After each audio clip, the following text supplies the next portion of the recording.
Hello. Our topic for today is age problem. We will solve again the four problems regarding on the age problem. So we will begin now.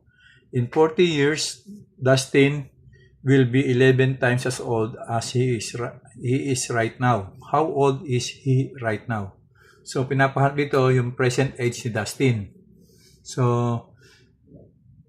ito natin i-graph, ilagay natin muna sa chart. So present Dustin. So, at present, ang age ni Dustin ay assume natin na letter D. Then, since isa lang siya, ang inahanap ang edad D, si Dustin lang, nagawa na tayo agad ng mathematical equation here. So, sa sentence sa problem na to, meron siyang future na sinabi in 40 years. So, future. So, ang age ni Dustin sa future after in 40 years, magiging present age niya na D plus 40. Ayan ang magiging age ni Dustin in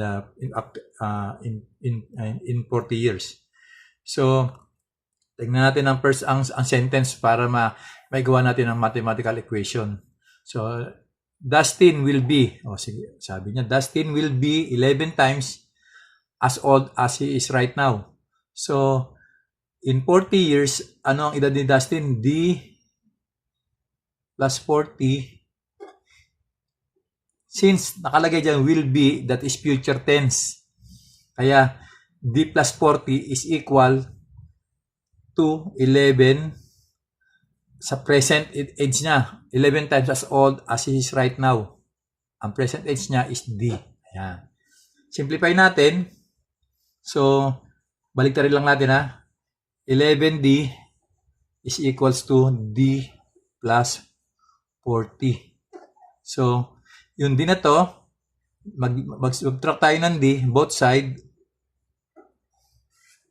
para ma-eliminate. So, magiging 10D is equals 40. Divided by 10, both side, D is equals to 4 years old. Ito yung edad ni Dustin at present time. Ito yung edad niya.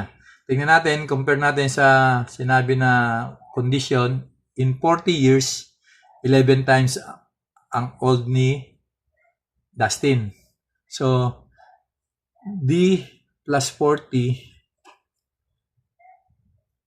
is equals to 4 plus 40. Ang age niya in 40 years is 44 years old. So, kung ang age niya ngayon is 4, sabi niya kasi, age ni Dustin should be 11 times. In 40 years, 11 times na ang edad niya sa present. So, 4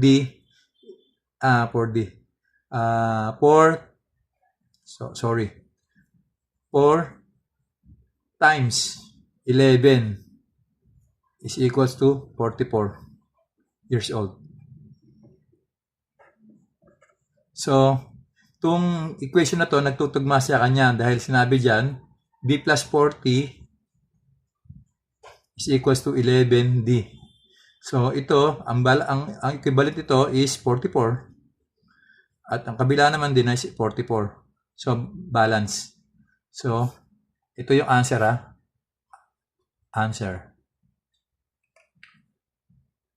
So, proceed tayo sa ang problema na to, kalagay sa ang nakasaad is Alex is 12 years old and his uncle Peter, who is 36 years old, have the same birthday. In how many years will Peter be twice as old as Alex?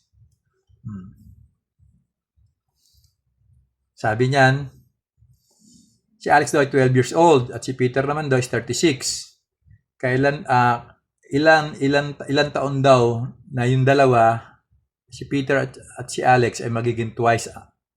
Ang birthday ni Peter ay will be twice as old as Alex. So, tayo. Ito. write tayo ng character, tsaka present, tsaka future. Present and future lang naman to kasi bibilang tayo ng tao para maging twice. Present and future.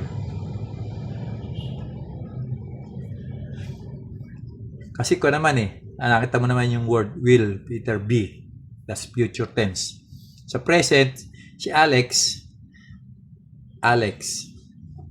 Ano edad niya? 12 years old. Ano naman si Peter? Uncle Peter niya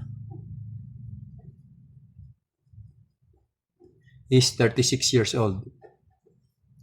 So, ang pinapatanong is yung future na age nila na magiging twice ang age ni Alex sa edad ni Peter. So, assume natin na X ang dadagdag natin sa edad nila 12 plus X future. Ang X na to is ang future, number of years, incoming number of years. So 36 plus X.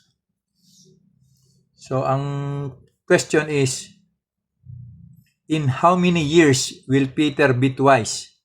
So ano edad ni Peter? 36. Mathematical equation na tayo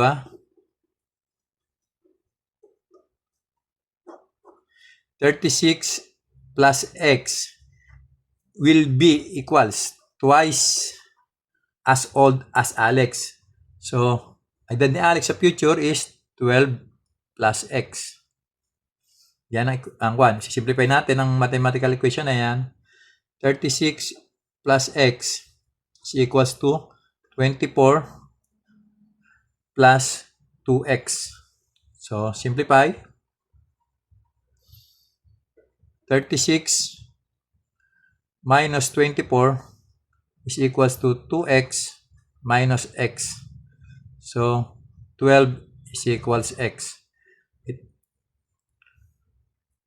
So, ito yung number of years.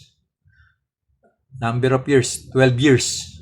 Para maging doble ang edad ni Alex sa edad ni Peter. Uncle Peter. 12 years. Ito yung pinapahanap in how many years. That is, x is equal to 12 years. So, tingnan natin kung masasatisfied Substitute sa equation na to. Substitute. Ito yung answer.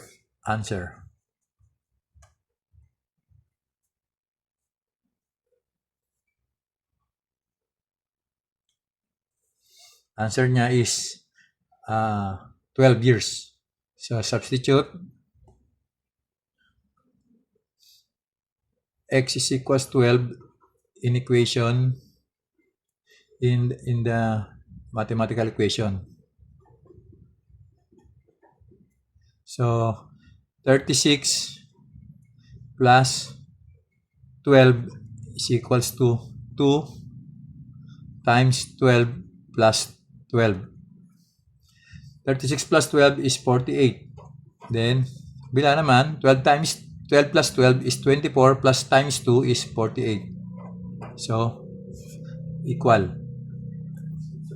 Ito yung answer.